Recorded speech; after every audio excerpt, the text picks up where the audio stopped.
Hi everyone, I'm Becky. Today I'm going to be talking to you about Drawn Outdoors, which is an outdoors art club that I've created, and turning an idea into a creative community. I'll talk to you about the highs, the lows, and the mistakes that I've made along the way of making this into a business. So this is me. How did I get here? So I am an illustrator, a designer, an artist, and a community builder for outdoors, environmental, and climate conscious brands. I'm just gonna, sorry, I'm just moving this across so I can look at the screen. I started my journey probably about 15 years ago when I graduated from art school studying illustration. Like a lot of young people, I left university full of hope, and then I applied for a bunch of jobs and got rejected by all of them. So I gave up and I went traveling, which was very, very fun, but it has led me to where I am today and the person I am today. So it was a little more than that. That travel brought me to Canada, and like a lot of people that come to Canada, it was for a ski season. I planned to stay 6 months in Banff, ski and work in hospitality, but my life had other plans for me. I ended up working in the Banff Centre for Arts and Creativity in Indigenous leadership programming, which I did not expect, but it was an awesome introduction to Canada, learning from community, Canada's history, which was amazing, and I'll bring this in back later. Couple of years later, I decided to revisit the creative industry, and I wanted to find a job that was both creative but also impactful and had that same impact that I was working on at the Banff Centre. So it led me to my most recent job for a company called Taking Root. They're a reforestation organisation, and I was their graphic designer for many years, and it was a really awesome opportunity. These are all pictures that I've taken over the years. I love being outside. Every opportunity I have, I'm camping, I'm hiking, I'm out in nature, and there's nowhere that I feel as happy and calm as when I'm outdoors. So this led me to kind of my own creative practice. I would come back from these hikes and I would just want to paint and I would want to draw, and I felt so inspired, which I realized was something that was lacking in my own career. So I made the jump to becoming a full-time freelancer and back to illustration, which was my original love. I've worked with clients like North Face to do some murals, some climbing and ski brands, but also keeping that impact focus work. I now work for Eco Trust Canada, BC Parks Foundation, and people that are making a really positive impact in the world, really. I love the people I work with. I'm doing exactly what I want to be doing. However, I am spending all of my time inside in the dark on the computer or crouched up on my iPad drawing. And it was leading me, which a lot of people have talked about today, to this stage of burnout. So cast your mind back a year ago, pretty much a year ago today, I was sat where you are watching a talk from Alexis Young. Was anyone in this talk? See a few nods, yeah.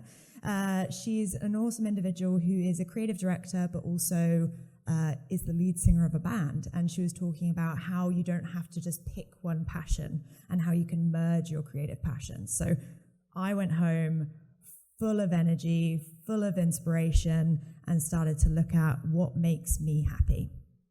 So we have art, we have nature. I feel like we've covered these already, but there's also this community aspect.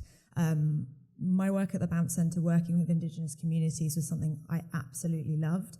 Work in reforestation, working with small communities in South America, absolutely loved. So I wanted to be somewhere in this middle area, and that is how I came up with the idea for Drawn Outdoors. Drawn Outdoors is a nature-based art club that connects people to the outdoors and to each other. I had sat on this idea for quite a while, but spoke to all my friends and family about it.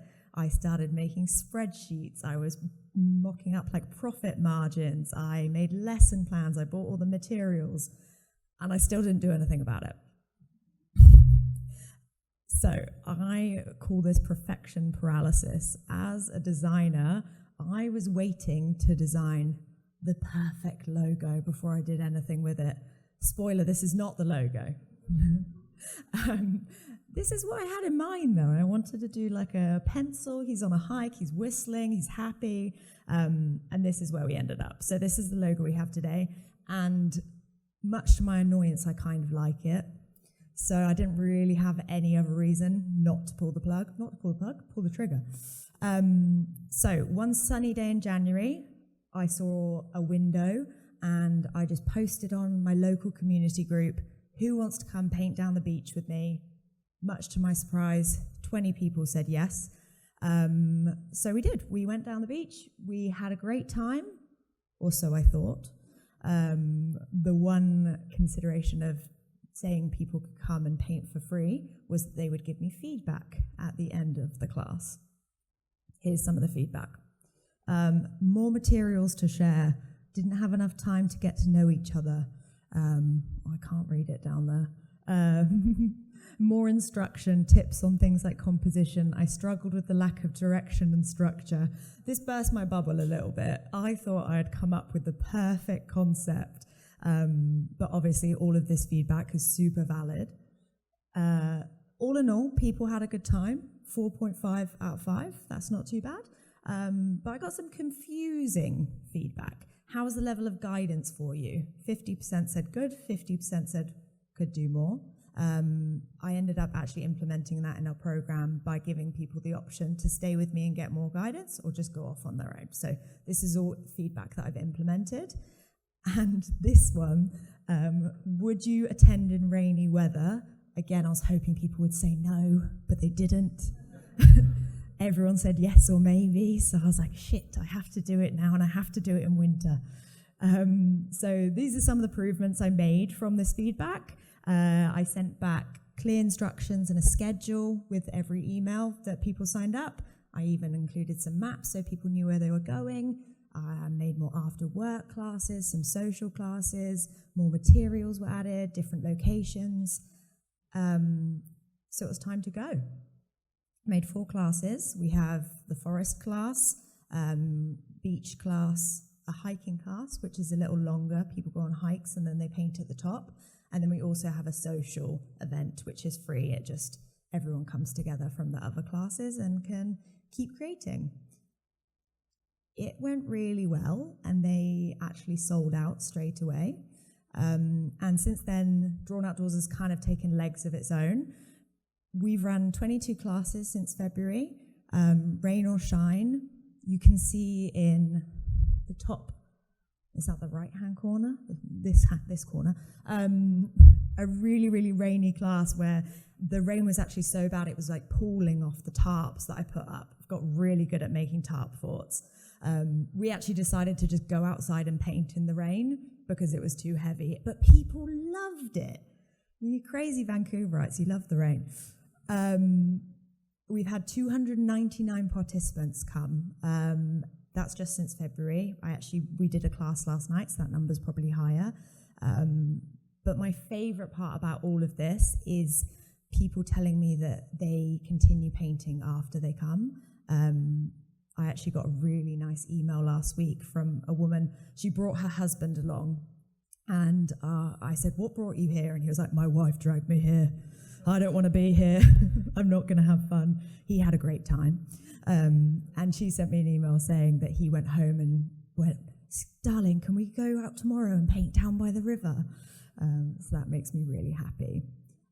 So it's all going great. We're 6 months in. Every class is filling up. And then I get attacked by a gang of raccoons. This is not a joke. I was walking my dog in Kitsilano and I got attacked by 3 raccoons. They broke my hand, which is obviously my main source of income. And then there was 2 simultaneously on my legs. So I had to take a month off. I was in a cast, couldn't draw, could barely cook for myself. However, I had some events coming up that I really wanted to go to. We had the Catslano Festival. Did anyone here go to that? Yeah, a few people. It was really good, and it was usually one of my biggest earning events of the season, so I really needed to go. My partner helped me set up and take down, so I was able to go, and it was great. But the biggest takeaway was just how many people from Drawn Outdoors showed up to check in if I was all right. And it was in that moment which I realized what a community I had created, and it made me so happy. There was also more Drawn Outdoors events that were supposed to come up. I was very tempted to cancel, however, we got a partnership with Opus, who sponsored our events, helped me set up. They ran the technique part of the class, and we were able to keep Drawn Outdoors going. So it was really amazing just to see when the community pulls together, how much you can do. Since then, it gave me some time to just chill out really and be back in nature. So I came up with some new ideas. We recently did a community mural down in Gastown. I got a grant from the city to set up these big boards and have everyone paint in. And it was crazy to just see how many people just wanted to get messy. There was like 1-year-olds just dipping their hands in paint. But it was really fun. And it doesn't show in that picture, but there was hundreds of people there. It made me feel like, okay, I'm on the right path here. We've done partnerships. We did a partnership with Patagonia where all the money went to Indigenous Women Outdoors. And we've partnered with VIMF, the Mountain Film Festival, where all the money went to colour the trails. So this is kind of the perfect full circle, going back to my mission and vision of getting more people outside and, just making people take care of and enjoy nature, which is really fantastic.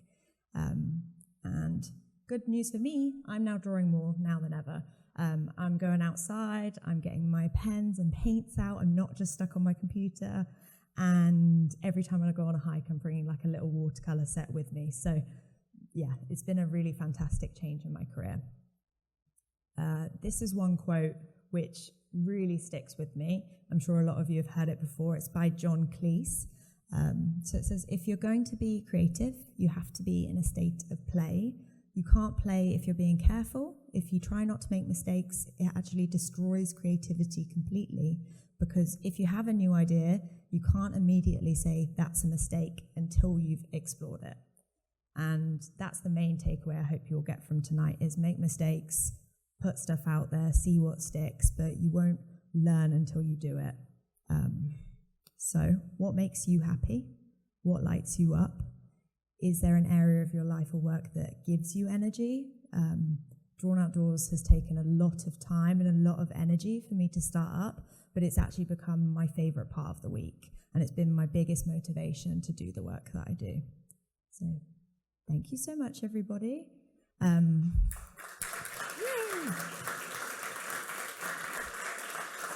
I don't have a fancy QR code, which my partner's probably going to give me shit about afterwards because he told me I should. But my Instagram's up there and my website, so you can find me. And if you want to come to Drawn Outdoors, we would love to see you there. Thanks to everyone's questionnaire answer. We have to do them in the winter, so see you there.